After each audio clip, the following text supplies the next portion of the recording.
মানুষ আসার একটি স্তর পদ্ধতি রয়েছে।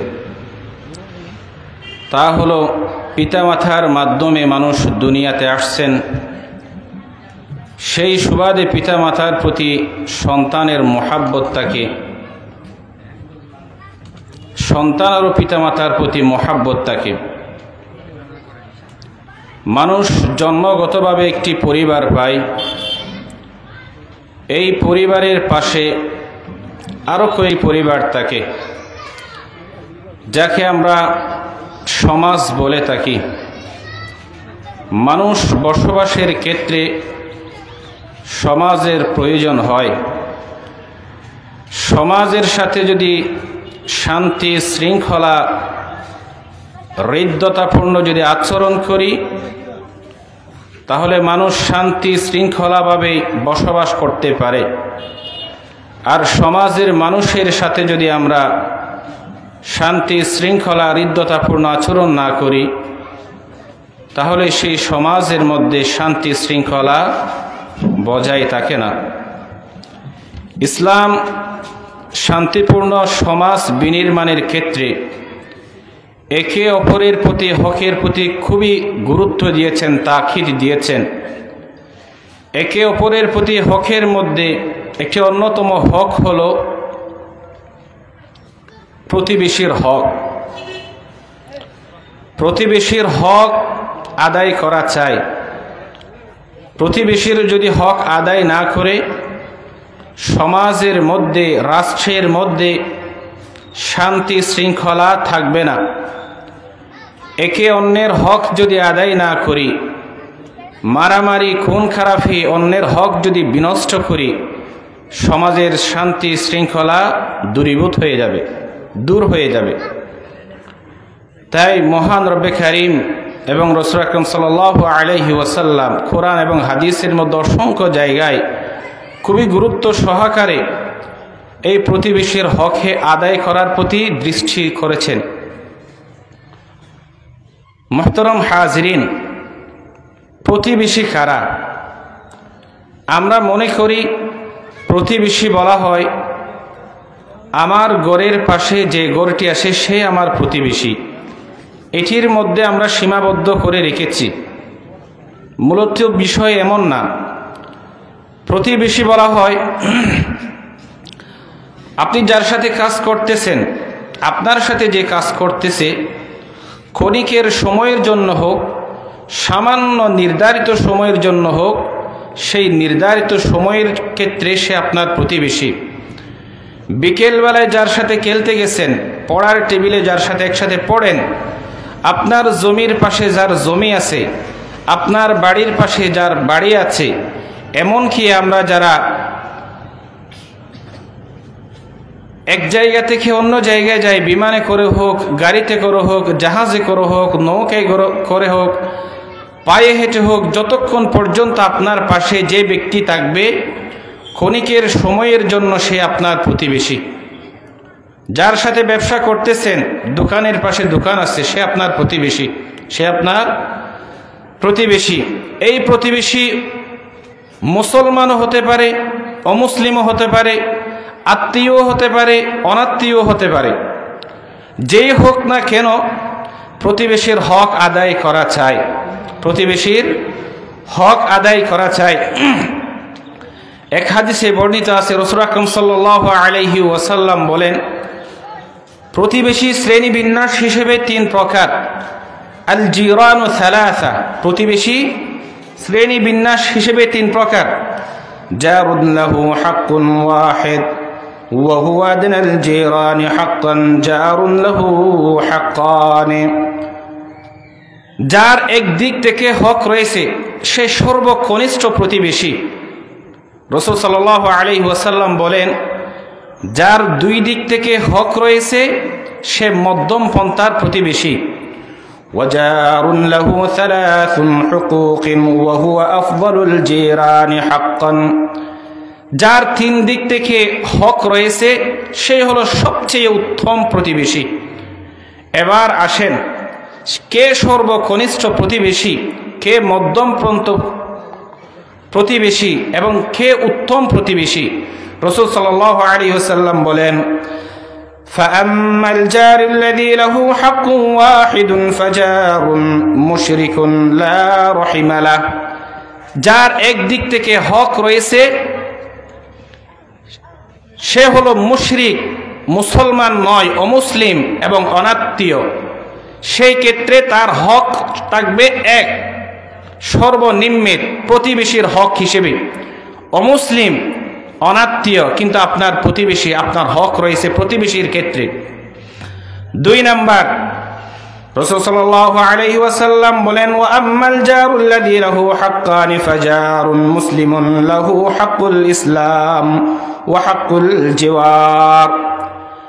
2 নাম্বার হক হলো এক, আপনার প্রতিবেশী, তার উপর সে মুসলমান, সেই ক্ষেত্রে তার হক 2 ক্ষেত্রে, মুসলমানের হকও প্রতিবেশীর হকও। এটি হলো মধ্যম পন্থার প্রতিবেশী।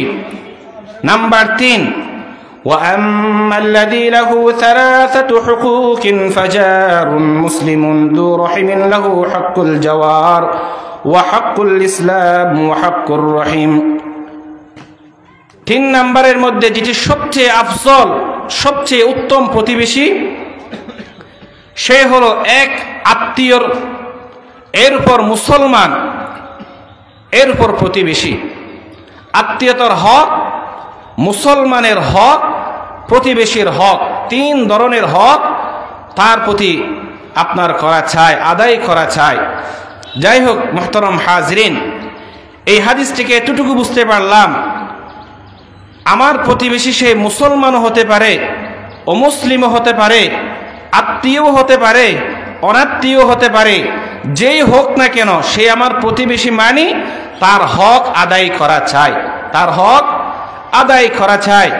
রাসূল আকরাম সাল্লাল্লাহু আলাইহি ওয়াসাল্লাম বলেন, জিবরাইল আমিন আলাইহিস সালাতু ওয়াস সালাম আমাকে প্রতিবেশী সম্পর্কে যখন বলতেছেন, এভাবে তিনি আমাকে তাকিদ দিয়েছেন প্রতিবেশীর হক সম্পর্কে, আমি একসময় মনে করলাম মনে হয় প্রতিবেশীকে আমার সম্পদের ওয়ারিস বানিয়ে দেওয়া হবে, আমার সম্পদের মিরাস বানিয়ে দেওয়া হবে, মিরাসের অংশীদার বানিয়ে দেওয়া হবে। মা যালু জিবরিল সাল্লাল্লাহু আলাইহি ওয়াসাল্লাম ইউসিনি বিল জার হাত্তা যানাতু আন্নাহু সাইওয়ারিহু আও ক্বালা খাশিতু আন ইউরিথুহু। রাসূল সাল্লাল্লাহু আলাইহি ওয়াসাল্লাম বলেন, জিবরাইল আমিন আলাইহিস সালাতু ওয়াস সালাম আমাকে প্রতিবেশী সম্পর্কে এভাবে তাকিদ দিয়েছেন, এক সময় আমি মনে করলাম যেন প্রতিবেশীকে মিরাসের অংশীদার বানিয়ে দেওয়া হবে। অর্থাৎ এমন ভাবে বললেন যে তুমি প্রতিবেশীর হক আদায় করো, প্রতিবেশীর কি গুরুত্ব সহকারে তুমি হক আদায় করো। সহিহ বুখারীর বর্ণনা, রাসূল আকরাম সাল্লাল্লাহু আলাইহি ওয়াসাল্লাম বলেন, মান কানা ইউমিনু বিল্লাহি ওয়াল ইয়াউমিল আখির, যে ব্যক্তি আল্লাহ এবং পরকালের উপর বিশ্বাস স্থাপন করে, ফালইয়াকুল খায়রান আও লিয়াসমুত, সেই যেন ভালো কথা বলে, যদি ভালো কথা বলতে সক্ষম না হয় সেই যেন চুপ থাকে। এরপর রাসূল আকরাম সাল্লাল্লাহু আলাইহি ওয়াসাল্লাম আবার বলেন, ওয়ামান কানা ইউমিনু বিল্লাহি ওয়াল ইয়াউমিল আখির ফালা ইউযি জারাহু, যে আল্লাহ এবং আল্লাহ কাল কিয়ামতের প্রতি বিশ্বাস স্থাপন করে সে যেন প্রতিবেশীর হক আদায় করে। রাসূল সাল্লাল্লাহু আলাইহি ওয়াসাল্লাম হাদিসের শেষ অংশে আবার বলেন, ওয়ামান কানা ইউমিনু বিল্লাহি ওয়াল ইয়াউমিল আখির, যে আল্লাহ এবং পরকালের উপর বিশ্বাস স্থাপন করে, ফালইউকরিম দাইফাহু, সেই যেন মেহমানদারির ব্যবস্থা করে, মেহমানের কদর করে। রাসূল আকরাম সাল্লাল্লাহু আলাইহি ওয়াসাল্লাম এই হাদিসের মধ্যে 3টি কথা বললেন। বলতেছেন যে আল্লাহ এবং কাল কিয়ামতের প্রতি বিশ্বাস স্থাপন করে সে যেন ভালো কথা বলে, যদি ভালো কথা বলতে না পারে সে যেন চুপ থাকে। কি থাকে ভাই? সে যেন চুপ থাকে, চেষ্টা করবে যা কিছু বলে ভালো কথা বলার জন্য। ভালো কথা বলতে যদি সে সক্ষম না হয়, তার মুখ দিয়ে যদি ভালো কথা বাহির না হয়, সে যেন চুপ থাকে। চুপ থাকাও একটা বড় ইবাদত। এরপরের জুমলায় রাসূল সাল্লাল্লাহু আলাইহি ওয়াসাল্লাম বলেন, ফালা ইউদি জারহু, কাল কিয়ামতের উপর যে বিশ্বাস স্থাপন করে এবং আল্লাহর প্রতি যে বিশ্বাস স্থাপন করে সে যেন প্রতিবেশীর হক আদায় করে। কি করে ভাই? প্রতিবেশীর হক আদায় করে। শেষের জুমলায় রাসূল আকরাম সাল্লাল্লাহু আলাইহি ওয়াসাল্লাম বলেন, মান কানা ইউমিনু বিল্লাহি ওয়াল ইয়াউমিল আখির ফালা ইউকরিম দাইফাহু, আল্লাহ এবং কিয়ামতের প্রতি যে বিশ্বাস স্থাপন করে সে যেন মেহমানদের কদর করে, মেহমানদের কদর করে। মুহতারাম হাজিরিন, রাসূল আকরাম সাল্লাল্লাহু আলাইহি ওয়াসাল্লাম আমার আলোচনার ক্ষেত্রে যে বিষয় নিয়ে আমি কথা বলতেছি, প্রতিবেশীর হক, রাসূল সাল্লাল্লাহু আলাইহি ওয়াসাল্লাম গুরুত্ব সহকারে এই হাদিসের মধ্যে বলতেছেন যে কি, প্রতিবেশীর হক আদায় করো। অসংখ্য অগণিত হাদিস আছে যেখানে রাসূল আকরাম সাল্লাল্লাহু আলাইহি ওয়াসাল্লাম প্রতিবেশীর হক সম্পর্কে আমাদেরকে কি দিলেন? নির্দেশ দিলেন। শুধু তাই নয়, প্রতিবেশীদেরকে যারা কষ্ট দেয়, মানুষের অভিশাপ তাদের প্রতি পতিত হয়। একবার এক সাহাবী রাসূল আকরাম সাল্লাল্লাহু আলাইহি ওয়াসাল্লামের কাছে বিচার নিয়ে আসলেন, ইয়া রাসূলুল্লাহ সাল্লাল্লাহু আলাইহি ওয়াসাল্লাম, আমি আমার প্রতিবেশী দ্বারা বড় কষ্ট পাই। আমার প্রতিবেশী নানান কারণে আমাকে কষ্ট দেয়, যার কারণে আমার ক্ষেত্রে সেইখানে বসবাস করাটা খুব কষ্টকর হয়ে যাচ্ছে। রাসূল আকরাম সাল্লাল্লাহু আলাইহি ওয়াসাল্লাম বললেন, ইযহাব ফাসবির, চলে যাও, ধৈর্য ধারণ করো। কি করো? যাও, ধৈর্য ধারণ করো। ফাআতাহু মাররাতাইনি আও সালাসান, এইভাবে 3 বার, 2 থেকে 3 বার তিনি অভিযোগ নিয়ে আসলেন, বিচার নিয়ে আসলেন রাসূল আকরাম সাল্লাল্লাহু আলাইহি ওয়াসাল্লামের নিকট। ইয়া রাসূলুল্লাহ সাল্লাল্লাহু আলাইহি ওয়াসাল্লাম, আমি আমার প্রতিবেশীর দ্বারা বড় কষ্ট পাই, নানান কারণে, এই কারণে কষ্ট দেয়, ওই কারণে কষ্ট দেয়, রাতে ঘুমাতে দেয় না, বড় বড় ডেক সেট বাজায়, এক্সেট্রা এক্সেট্রা কারণে আমি কি কষ্ট পাই। এবার রাসূল সাল্লাল্লাহু আলাইহি ওয়াসাল্লাম বলেন, ইযহাব ফাতরাহ মাতাআকা ফিত তরিক, যাও, তুমি গিয়ে একটি কাজ করো। কি কাজ করবা? বাড়িতে গিয়ে তোমার যে সমস্ত আসবাবপত্র রয়েছে সব কিছু তুমি রাস্তায় ফেলে আসো। তোমার বাড়ির সামনে যে রাস্তা আছে, রাস্তার মধ্যে তুমি এগুলা রেখে আসো। আচ্ছা বলুন তো, এই রকম যদি আপনি আমি করি, আমার বাড়ির সমস্ত আসবাবপত্র যদি আমি ঘর থেকে বাহির করে যদি রাস্তায় নিয়ে আসি, অবশ্যই আর যারা প্রতিবেশী আসে তারা আমাদেরকে জিজ্ঞেস করবে কিনা? অবশ্যই করবে। বলবে যে ভাই কি হয়েছে আপনার? কি বাসা পাল্টে ফেলতেছেন নাকি বাড়িতে কোনো সমস্যা হলো? আপনি রাগের মাথায় সব কিছু আপনি বাড়ির সমস্ত আসবাবপত্র আপনি বাহিরে রাখলেন, অবশ্যই আমাদেরকে জিজ্ঞেস করবে। তেমনিভাবে মানুষজন যারা আশেপাশের প্রতিবেশী রয়েছে তারা জিজ্ঞেস করলেন ওই সাহাবী থেকে, কি ভাই কি হলো আপনার, যে আপনার বাড়ির সমস্ত আসবাবপত্র আপনি কি করে নিলেন, ঘরের বাহিরে নিয়ে গেলেন, কারণ কি?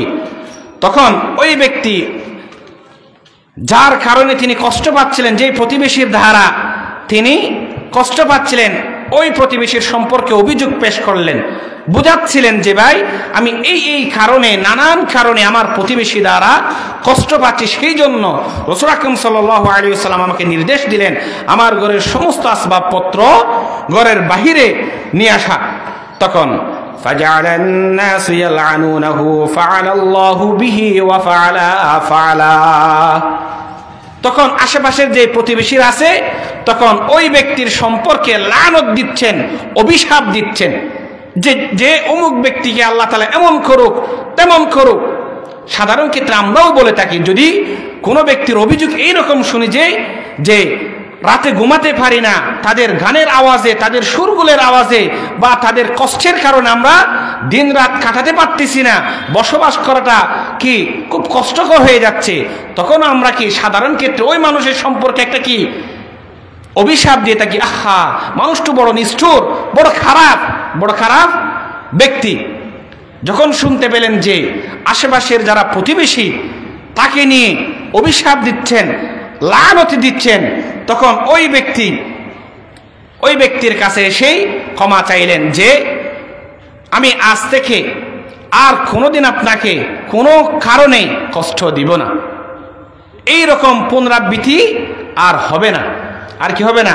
হবে না। তাহলে মুহতারাম হাজরিন, এই হাদিস থেকে এটি বুঝতে পারলাম যে প্রতিবেশীকে যারা কষ্ট দেয় মানুষের অভিশাপ তাদের উপর পতিত হয়, মানুষের অভিশাপ তাদের উপর পতিত হয়। শুধু তাই নয়, অন্য হাদিসের মধ্যে রাসূল আকরাম সাল্লাল্লাহু আলাইহি ওয়াসাল্লাম বলেন যে যারা প্রতিবেশীর নিকট সবচেয়ে উত্তম প্রতিবেশী সে আমার নিকট সর্বোত্তম প্রতিবেশী। সুবহানাল্লাহ। عن عبد الله بن عمر رضي الله تعالى عنه عن النبي صلى الله عليه وسلم قال خير الأصحاب عند الله خيرهم لصاحبه وخير الجيران عند الله خيرهم لجاره।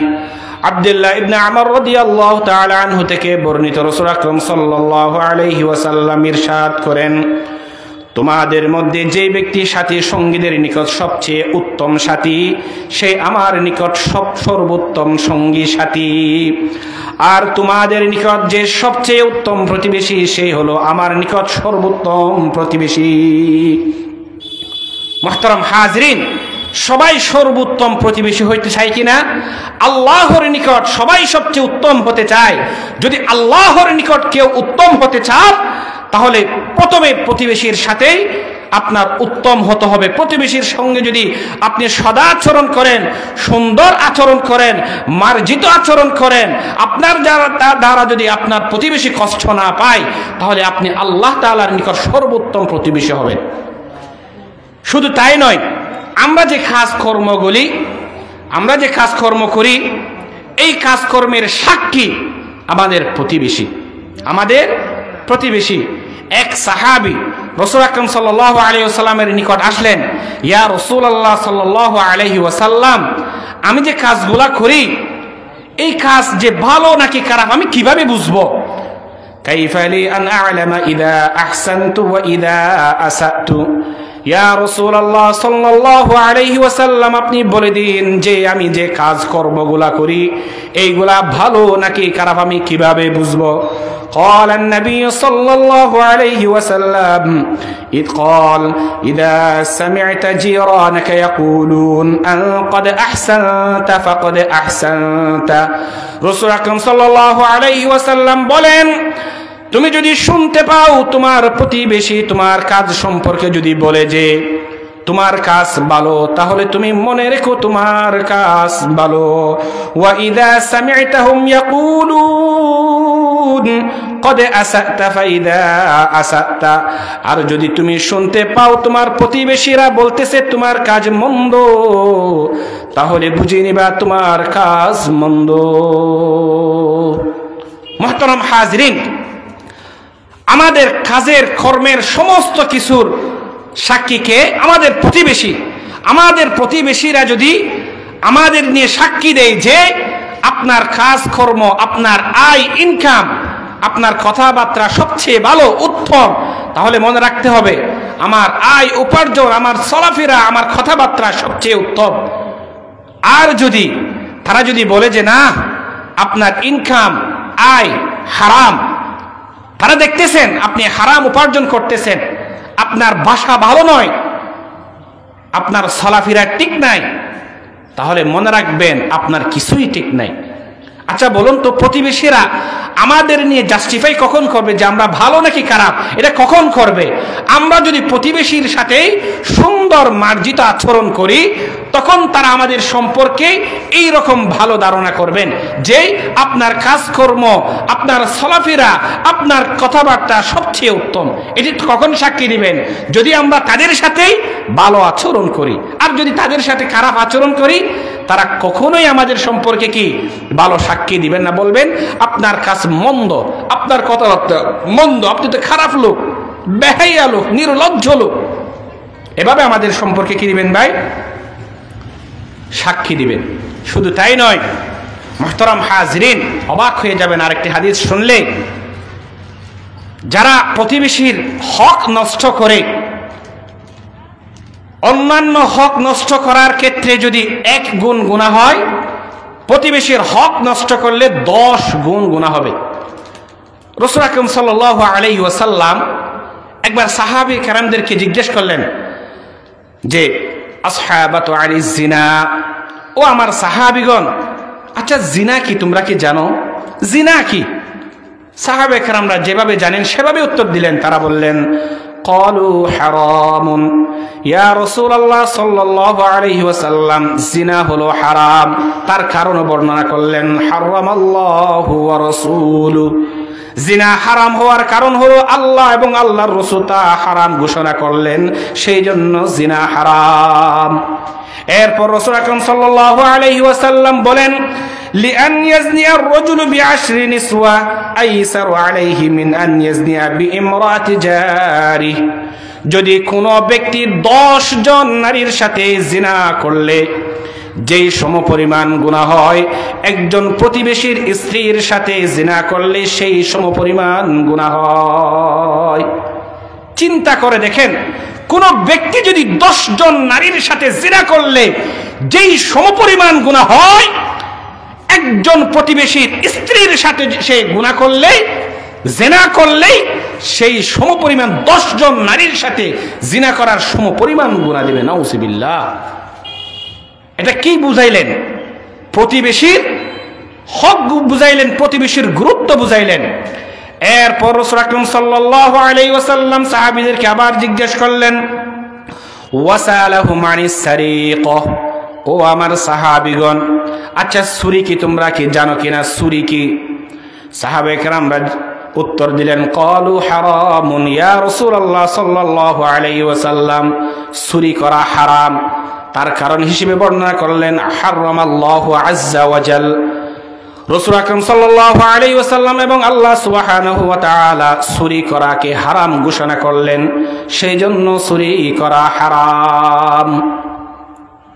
এরপর রাসূল আকরাম সাল্লাল্লাহু আলাইহি ওয়াসাল্লাম বলেন লিআন ইয়াসরিকা মিন 10 আহলি আবিয়াত আইসারু আলাইহি মিন আন ইয়াসরিকা মিন বাইতি জারি, কোন ব্যক্তি যদি 10টি ঘর থেকে চুরি করলে যেই সমপরিমাণ গুনাহ হয়, একজন প্রতিবেশীর ঘর থেকে চুরি করলে সেই সমপরিমাণ গুনাহ হয়।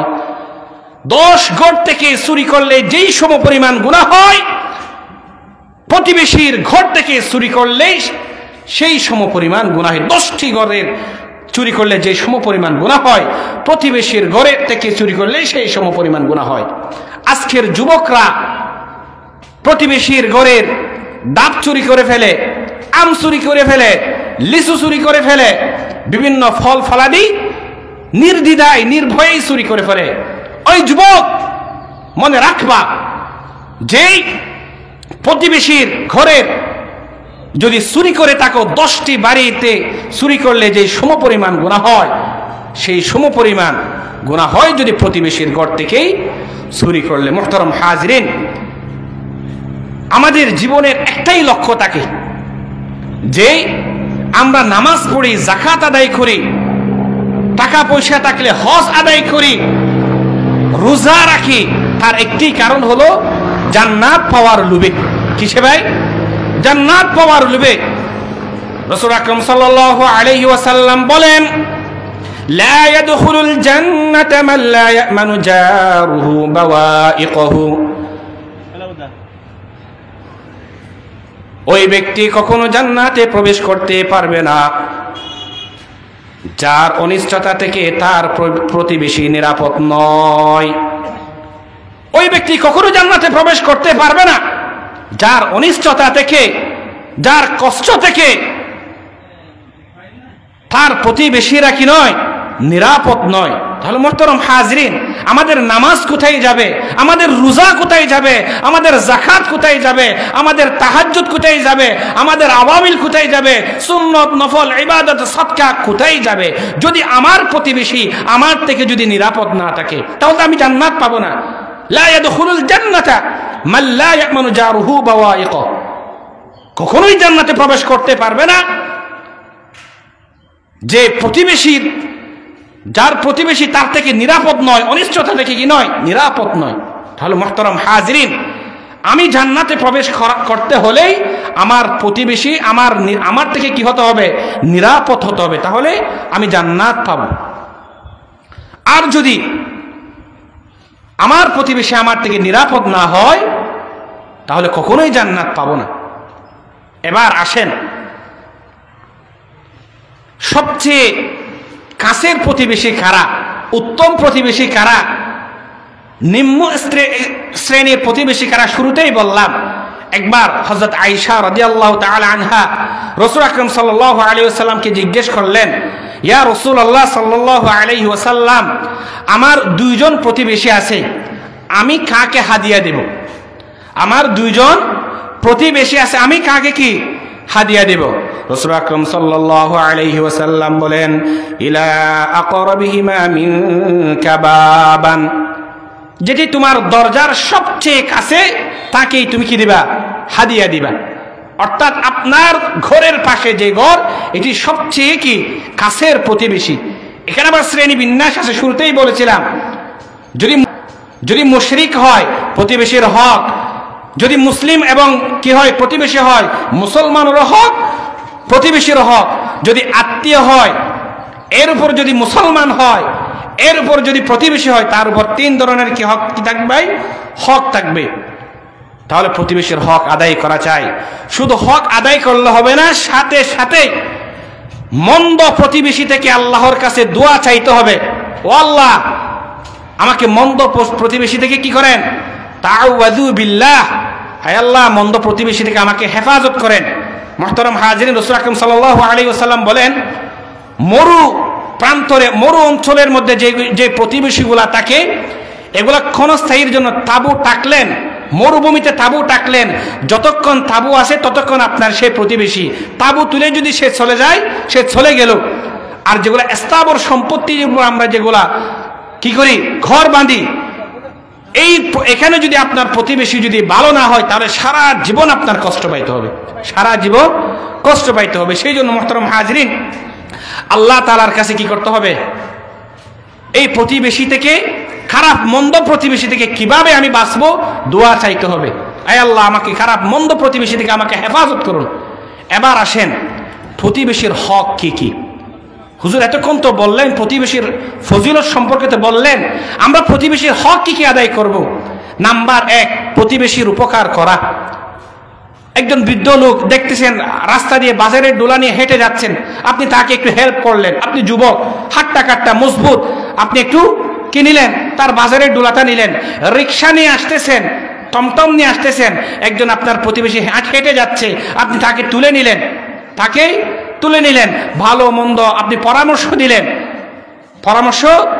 উপকার করা, প্রতিবেশীর কি করা ভাই? উপকার করা, সাহায্য সহযোগিতা করা। বিপদে পড়ে গেল, আপনি তাকে কি করলেন? সাহায্য করলেন, সহযোগিতা করলেন। প্রতিবেশীর কি করা ভাই? উপকার করা। 2 নাম্বার, প্রতিবেশীকে কষ্ট না দেওয়া, কোনো কারণেই প্রতিবেশীকে কষ্ট না দেওয়া। আপনার মেয়ের বিয়ে, আপনার ছেলের বিয়ে, আনন্দ ফুর্তি করতেছেন, বড় বড় ডেস্ক এনেই সারা রাত আর প্রতিবেশীকে ঘুমাতে দেন নাই, সারা রাত আর কি দেন নাই? ঘুমাতে দেন নাই। শুধু তাই নয়, এখানেই বস না, অনেক সময় দেখা যায় যে একটু হেঁটে গেলেই আমি আমার ময়লাগুলো এই যে সামনের যেটা আছে নালা বা যেটা বলেন এই নদীর মধ্যে ফেলে দিতে পারি না, আমি কষ্ট করব না, দরজার সামনে বা অন্যের ঘরের সামনে ফেলাই দিলাম, রাস্তায় ফেলাই দিলাম। ময়লা আবর্জনগুলা কি রাস্তার পাশে ফেলাই দিলাম, অথবা ঘরের যেগুলো আছে যে আপনার এগুলো কি বলে হাল বা এই যে এটা দেওয়ালের ওই পাশে একটু গেট দিয়ে বাহির না হয়ে দেওয়ালের এই পাশ দিয়ে ফেলাই দিলাম, রাস্তায় পড়ে গেল ময়লাগুলা।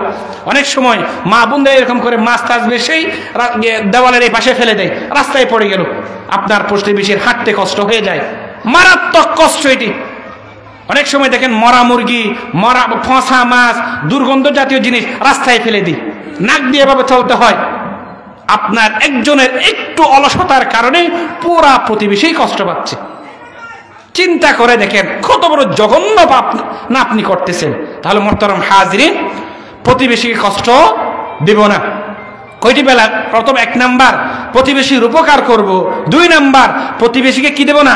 কষ্ট দিব না, 3 নাম্বার প্রতিবেশীর কষ্ট সহ্য করব। প্রতিবেশীকে কষ্ট না দে এরকম হাজার লোক পাবেন, কিন্তু প্রতিবেশীর কষ্ট সহ্য করে এরকম হাতে গোনা পাবেন। রাসূল আকরাম সাল্লাল্লাহু আলাইহি ওয়াসাল্লাম বলেন যে তোমরা ধৈর্য ধারণ করো যখন প্রতিবেশীরা কষ্ট দেয়। তার কারণ হলো যদি প্রতিবেশী কেউ মারা যায় তোমার সাথে তো সম্পর্ক এমনি চলে গেল। ধৈর্য ধারণ করা, সবর করা উত্তম একটি কাজ, উত্তম একটি কাজ।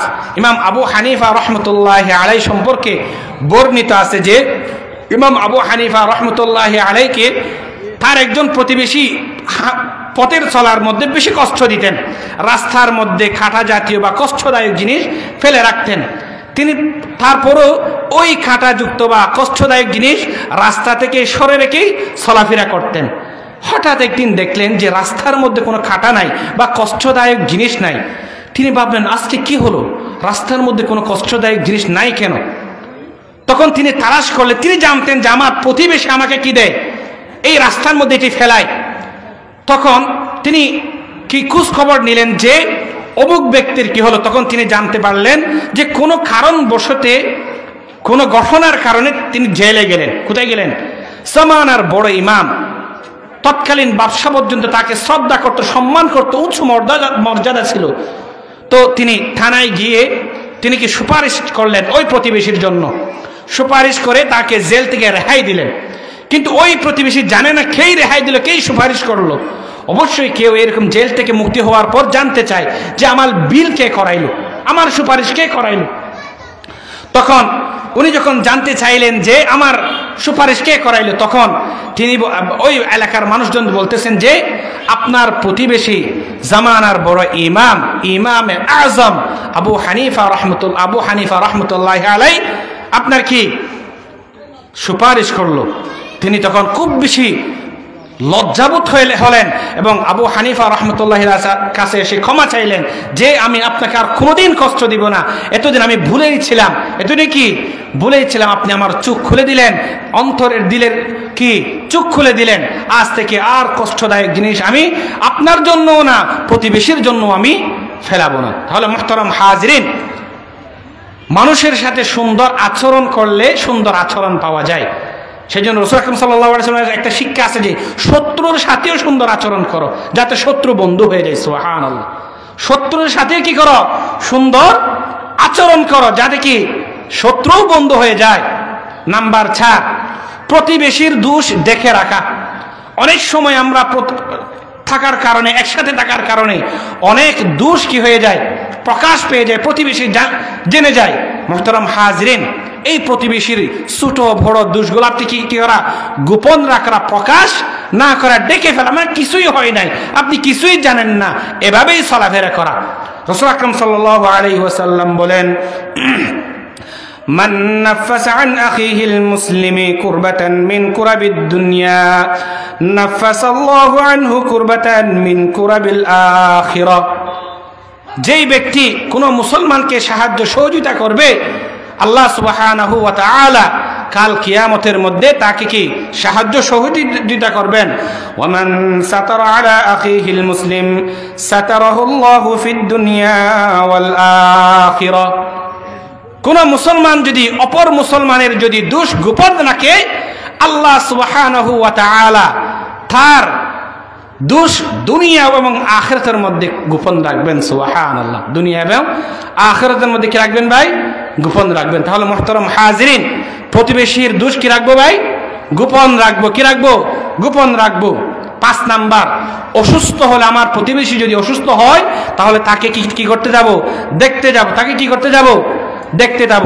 যদি আমার সাথে যদি ভালো কোনো ডাক্তারের সাথে সুসম্পর্ক থাকে, আমি ওই প্রতিবেশীকে দেখাই দিব, বা ওই ডাক্তারের সাথে যোগাযোগ করে যাতে ফিস কম নেই বা অথবা ভালোভাবে যাতে পর্যবেক্ষণ করে সেই সম্পর্কে ওই ডাক্তারের সাথেই কথা বলেই ওই প্রতিবেশীকে সেই ডাক্তারের কাছে পৌঁছানোর ব্যবস্থা করব। অসুস্থ ব্যক্তির সেবা করব। অসুস্থ ব্যক্তির কি করব ভাই? সেবা করব। এরপর নাম্বার 6, প্রতিবেশীর সাথে উত্তম আচরণ করা। এটি শুধু প্রতিবেশীর সাথে নয়, সবার সাথেই উত্তম আচরণ করা। কি করা ভাই? সবার সাথে উত্তম আচরণ করা। হযরত মুআজ রাদিয়াল্লাহু তাআলা আনহু রাসূল আকরাম সাল্লাল্লাহু আলাইহি ওয়াসাল্লামকে বলেন, ইয়া রাসূলুল্লাহ আউসিনি, ইয়া রাসূলুল্লাহ আমাকে কিছু উপদেশ দেন। কি দেন? কিছু উপদেশ দেন। তখন রাসূল আকরাম সাল্লাল্লাহু আলাইহি ওয়াসাল্লাম বলেন, ইত্তাকিল্লাহা হাইসুমা কুনতা আও আইনামা কুনতা। আই মুআজ, তুমি যেইখানে থাকো, যেইভাবে থাকো, যেই অবস্থায় থাকো, আল্লাহকে ভয় করো। কি করো? আল্লাহকে ভয় করো।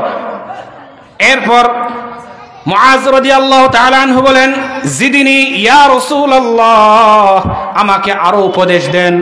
রাসূল সাল্লাল্লাহু আলাইহি ওয়াসাল্লাম বলেন, আতবি'is সাইয়্যাতাল হাসানাতা তামহুহা। যখন তোমার কোনো গুনাহ হয়ে যায়, সাথে সাথে কোনো ভালো কাজ করো।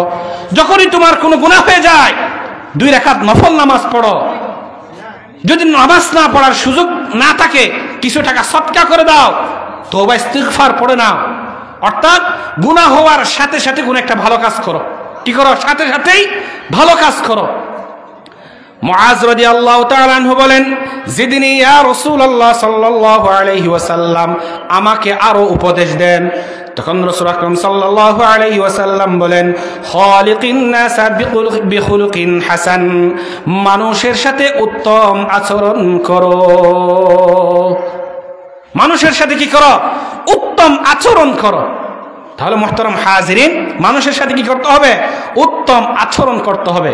নাম্বার 7, হাদিয়া আদান প্রদান করা। প্রতিবেশীকে মাঝে মধ্যে কি দেওয়া? হাদিয়া দেওয়া। এটা একটি মিসওয়াক হলে হোক। একজন মুরব্বীকে দেখলেন আপনার প্রতিবেশী, আপনি মিসওয়াক কিনতেছেন, তার জন্যও একটা কিনেন।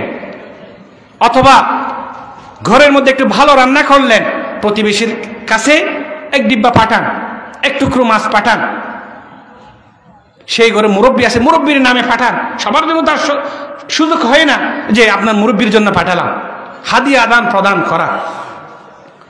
রাসূল সাল্লাল্লাহু আলাইহি ওয়াসাল্লাম বলেন, তাহাদু তাহাব্বু, হাদিয়া আদান প্রদানের কারণে হৃদ্যতা বাড়ে, মুহাব্বত বাড়ে। কি বাড়ে ভাই? মুহাব্বত বাড়ে। তাহলে হাদিয়া আদান প্রদান করব। এরপর 8 নাম্বার, নিত্য প্রয়োজনীয় জিনিস আদান প্রদান করা। আদান প্রদান করা অর্থাৎ নিত্য প্রয়োজন জিনিস বলতে কোদাল আছে, কুড়াল আছে, এরকম অনেক সময় অনেক কিছু লাগে না। নিত্য প্রয়োজন বটকি আছে, মাঝে মধ্যে লাগে খাসি আছে, যে আপনার কাছে একটু বটকিটা আছে, আমার একটু দেন। আল্লাহ সুবহানাহু ওয়া তাআলা সূরাতুল মাউনের মধ্যে বলেন, ফাওয়াইলুল লিল মুসাল্লিন আল্লাযীনা হুম আন সালাতিহিম সাহুন আল্লাযীনা হুম ইউরাউনা ওয়া ইয়ামনাউনাল মাউন। দুর্ভোগ ওই ব্যক্তির জন্য যে নামাজ পড়ে না, নামাজ পরিত্যাগ করে। এরপর বলতেছেন, দুর্ভোগ ওই ব্যক্তির জন্য যে নিত্য প্রয়োজনীয় জিনিস আদান প্রদান করে না। মাউন তো নিত্য প্রয়োজনীয় জিনিস কি করে না, এগুলা নিয়ে কিপটামি করে, মানুষকে দিতে চায় না, কিপটামি করে। যে নিত্য প্রয়োজনীয় জিনিস নিয়ে যে কিপটামি করে, তার উপর দুর্ভোগ, লানত। তাহলে মুহতারাম হাজিরিন, প্রতিবেশীর সাথে কি করব? নিত্য প্রয়োজনীয় জিনিস আদান প্রদান করব। নাম্বার 9, সাধারণ মুসলমানদের যে হকগুলো আছে এগুলো আদায় করব। সালাম দিব, সালামের উত্তর দিব, হাসির উত্তর দিব, জানাজায় শরীক হব। মৃত ব্যক্তির, আমার প্রতিবেশী মারা গেল, তার এখানে গিয়ে একটু কি শোকাহত হব, জানাজায় শরীক হব। যদি দাওয়াত দেয়, সেই দাওয়াতগুলো সম্ভব হলে কবুল করব, সম্ভব হলে তাকেও আমার ঘরে কি দাওয়াত দিব। নাম্বার 10, প্রতিবেশীর কল্যাণ কামনা করা। আপনি নামাজে আসলেন, আপনার প্রতিবেশীকে ডাকলেন না, এটি কল্যাণ নয়। আপনি কোনো ভালো কাজ করতেছেন, ভালো কাজের সাথে আপনার প্রতিবেশীকে শরীক করলেন না, এটি কল্যাণ নয়। আপনি নামাজে আসতেছেন, ডাক দিলেন, ওই যুবক তোমরা খেলতেছো কেন? ওই যুবক তোমরা বসে আছো কেন? আসো নামাজে যাই। ফজরের নামাজে আসতেছেন, আসসালাত আসসালাত বলে ডাক দেন, প্রতিবেশীকে ঘুম থেকে জাগিয়ে দেন। প্রতিবেশীর কল্যাণ কামনা করা। হিংসুটে না হওয়া, প্রতিবেশীর সবসময় কল্যাণ। আমি জান্নাতে যাব, সাথে আমার প্রতিবেশীও যাবে, এটা সবসময় নিজের মধ্যে কি চিন্তাধারার মধ্যে রাখা। আমি ভালো কাজ করতেছি, আমার প্রতিবেশীও যাতে ভালো কাজ করে। দিনের দাওয়াত দেওয়া, প্রতিবেশীর কল্যাণ কামনা করা। এরপর প্রতিবেশী হলো হক্কে সুফা। হক্কে সুফা বলা হয় যে, মনে করেন যে আপনার ঘর বিক্রি করে দিচ্ছেন, আপনার জমি বিক্রি করে দিচ্ছেন, প্রথমে হক হলো আপনার প্রতিবেশীকে জানান দেওয়া। আপনার ঘরের পাশে যে ঘর আছে, যদি যে দাম তুললেন এই দামে যদি সেই প্রতিবেশী নিতে পারে, তাহলে সেই দামে তাকে দিবেন। আর যদি সেই দাম থেকে কম দেয় তাহলে তাকে দিবেন না। রাসূল সাল্লাল্লাহু আলাইহি ওয়াসাল্লাম তো এক হাদিসের মধ্যে এমনও বললেন যে দেখতেছো তোমার প্রতিবেশী নাই, এ হয়তো কোথাও সফরে গেছে, তোমার হঠাৎ তোমার ঘর বিক্রি করতে হচ্ছে, বা যার জমির পাশে জমি আছে আপনার জমিটি বিক্রি করতেছেন, আপনি অপেক্ষা করেন। কি করেন? অপেক্ষা করেন। আপনার প্রতিবেশী যখন আসবে তাকে জানান দেন, ভাই যে তোমার জমির পাশে যে আমার জমিটা আছে, অথবা তোমার ঘরের পাশে যে আমার ঘরটি আছে, আমি এটি বিক্রি করতেছি 10 লক্ষ টাকায়, 5 লক্ষ টাকায়, তুমি কি নিতে পারবা? যদি নিতে পারো তুমি নাও, আর যদি দিতে না পারো আমি বাইরে বিক্রি করতেছি। তার কারণ হলো কি দেখেন, প্রতিবেশী শুরুতেই বলেছিলাম যে প্রতিবেশী যদি মন্দ হয় সারা জীবন কষ্ট পেতে হবে। অনেকটা সময় দেখা যায় আমার 5 জন সন্তান আছে, অবশ্যই আমার বাড়ির পাশে যে জমিটি আছে এটা আমার খুব দরকার আমার সন্তানের ঘর বাড়ার জন্য। এখন আপনি যদি সেই জমিটি যদি অন্য একজনকে বিক্রি করে, বেদনাদায়ক, এটা কি বেদনাদায়ক। আর যদি অথবা অন্য একজন প্রতিবেশী আসলে সে খুব মন্দ, খুব খারাপ ব্যক্তি, যার সাথে আমার মিলবে না, যার আচরণ খারাপ, লেনদেন খারাপ, আয় উপার্জন খারাপ, এমন একজন ব্যক্তিকে আমার পাশে নিয়ে আসলেন, তাহলে কি হবে ভাই? এই প্রতিবেশীর দ্বারা আমি সবচেয়ে কষ্ট পাবো। এটি হক্কে শুফা না। হক্কে শুফা হলো প্রতিবেশীকে আগে জানান দেওয়া। তাহলে মোহতারাম হাজির, আমরা কি করব? আমার ঘর বিক্রি করলে, আমার জমি বিক্রি করলে আগে প্রতিবেশীকে জানান দেব যে ভাই এই দামে আপনি নিতে পারবেন কিনা। এই দামে যদি আপনি নিতে পারেন তাহলে আপনি আমার জমি নেন, আমার ঘর নেন, আর যদি নিতে না পারেন আমি বাহিরে বিক্রি করতেছি, বাহিরে বিক্রি। তাহলে আমরা কি করব ভাই? আগে আমার প্রতিবেশীকে জানান দেব। এরপর মুহতারাম হাজরিন, প্রতিবেশীর মধ্যে বড় লোক থাকে, দরিদ্র লোক থাকে, থাকে কিনা? দরিদ্র যারা আছে তাদের হক সবচেয়ে উঁচু মর্যাদায়। যারা দরিদ্র তাদের হক সবচেয়ে উঁচু মর্যাদায়। গরিব, ফকির, মিসকিন এদেরকে সম্মান করবেন, আদর করবেন, স্নেহ করবেন, শ্রদ্ধার চোখে তাকাবেন। টাকা নাই বলে তাকে অসম্মান করবেন না, তাকে মাঝে মধ্যে দাওয়াত দিবেন, খাওয়াবেন। ওই ব্যক্তি সবচেয়ে নিকৃষ্ট ব্যক্তি। রাসূল আকরাম সাল্লাল্লাহু আলাইহি ওয়াসাল্লাম বলেন, যে ব্যক্তি পেট ভরে খেয়ে ঘুমিয়ে যায়, তার জানাবতে তার প্রতিবেশী না খেয়ে ঘুমায়, সে সবচেয়ে নিকৃষ্ট ব্যক্তি। আপনি জানেন আপনার প্রতিবেশীর ঘরের চাউল নাই, ডাল নাই, সে খেতে পারতেছে না, কিন্তু আপনি পেট ভর্তি করে খেয়ে ঘুমাচ্ছেন, আপনি সবচেয়ে নিকৃষ্ট ব্যক্তি, সবচেয়ে নিকৃষ্ট ব্যক্তি। আল্লাহ সুবহানাহু ওয়া তাআলা বলেন, জাহান্নামীরা যখন জাহান্নামে নাকি যাবে তাদেরকে প্রশ্ন করা হবে, মা সালাকাকুম ফি সাকার ক্বালু লাম নাকু মিনাল মুসাল্লিন ওয়া লাম নাকু নুতঈমুল মিসকিন। আচ্ছা, তোমরা যে জাহান্নামে আসলা তার কারণ কি?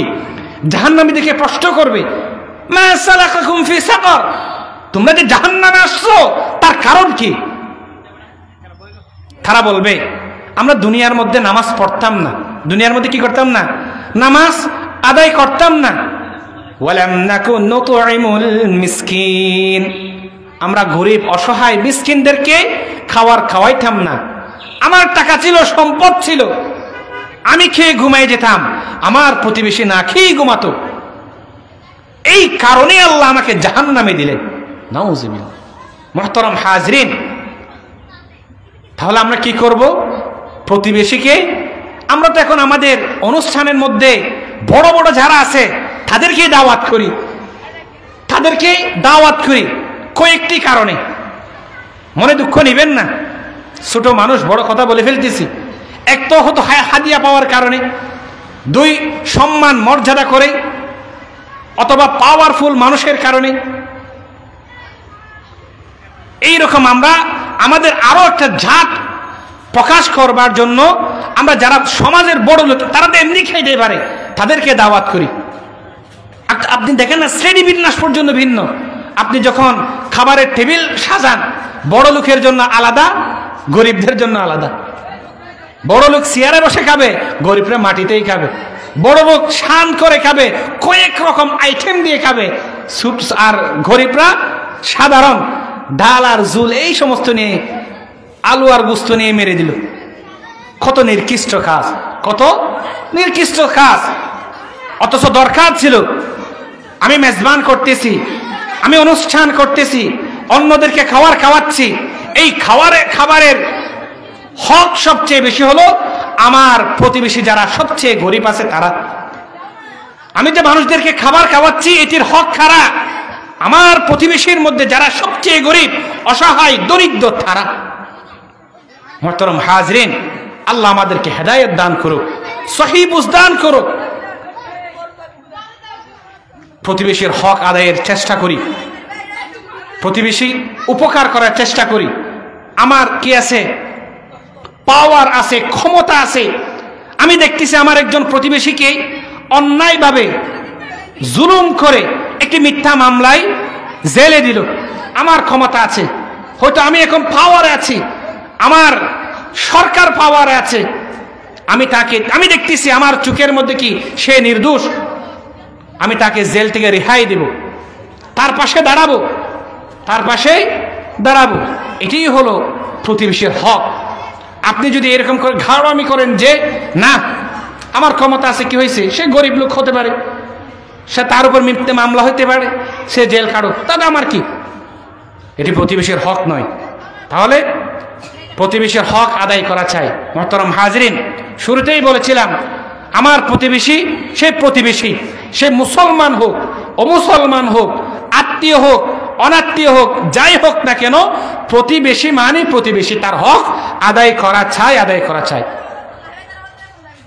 এই প্রতিবেশীর হক আদায় হবে প্রতিবেশীর উপকার করে, প্রতিবেশীর দোষ দেখে রেখে, প্রতিবেশীর মাঝে মধ্যে কষ্ট কি করে সহ্য করে, প্রতিবেশী অসুস্থ হলে তার সেবা করে, প্রতিবেশী বিপদে পড়লে তার সাহায্য সহযোগিতা করে।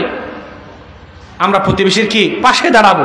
আপনার প্রতিবেশী মানে আপনার শান্তির প্রতীক, আপনার প্রতিবেশী শান্তিতে থাকলেই আপনি শান্তিতে ঘুমাতে পারবেন। আপনার প্রতিবেশী শান্তিতে না থাকলেই আপনি শান্তিতে ঘুমাতেও পারবেন না। শুধু তাই নয়, দুনিয়াতেও নয়, আপনি আখিরাতেও ঘুমাতে পারবেন না। কেন? প্রতিবেশীকে যে কষ্ট দেয়, লা ইয়াদখুলুল জান্নাতা মান লা ইয়ামানু জারুহু বাওয়াইক, কখনোই জান্নাতে যাবে না যার অনিষ্টতা থেকে প্রতিবেশী কি নয়, নিরাপদ নয়। তাহলে মুহতারাম হাজরিন, এই প্রতিবেশীর পাশে দাঁড়াবো। আল্লাহর ওয়াস্তেই বলতেছি, গান বাজনা বা বিভিন্ন ধরনের সুরগুল, যে অত্যাচার অনাচার যেগুলো আমরা প্রদর্শন করি প্রতিবেশীর সম্মুখে, এগুলা থেকে নিজেকে হেফাজত করব। নিজেকে কি করবো ভাই? হেফাজত করব, দৃষ্টি রাখবো আমার কারণে যাতে আমার প্রতিবেশী কষ্ট না পায়, আমার কারণে আমি যে কাজকর্ম করতেছি এই কাজের দ্বারা কি আমার কোনো প্রতিবেশী কষ্ট পাচ্ছে কিনা এটি দেখবেন। অনেক সময় দেখা যায় আমার প্রতিবেশীর মধ্যে একটা যুবক আছে, হয়তো তার ইনকাম কম থাকার কারণে, অথবা একজন যুবতী আছে তার বাবার আয় কম হওয়ার কারণে বিয়ে দিতে পারতেছে না। পাশে দাঁড়াবেন, ওই যুবককে যেমনি করে হোক একটা কর্মস্থলের ব্যবস্থা করে দিবেন, ওই যুবকের জন্য একটা বিবাহর ব্যবস্থা করে দিবেন, ওই যুবতীর জন্য একটা ভালো দেখে ঘরের ব্যবস্থা করে দিবেন, বিয়ে শাদীর ব্যবস্থা করে দিবেন। এগুলো হলো আপনার প্রতিবেশীর হক, আপনার প্রতিবেশীর হক। আমরা প্রতিবেশীর হক নষ্ট করব না, মন্দ প্রতিবেশী হব না, ভালো প্রতিবেশী হব। কারা কারা ভালো প্রতিবেশী হবে একটু আল্লাহকে হাত তুলে দেখান। আল্লাহ সুবহানাহু ওয়া তাআলা সবাইকে কবুল করুক। যা কিছু বলেছি আমাকে এবং আপনাদেরকে এবং পুরো জাতিকে, পুরো এলাকাবাসীকে মানার এবং বুঝার তৌফিক দান করুক। ওয়া আখির দাওয়ানা আলহামদুলিল্লাহি রাব্বিল আলামিন।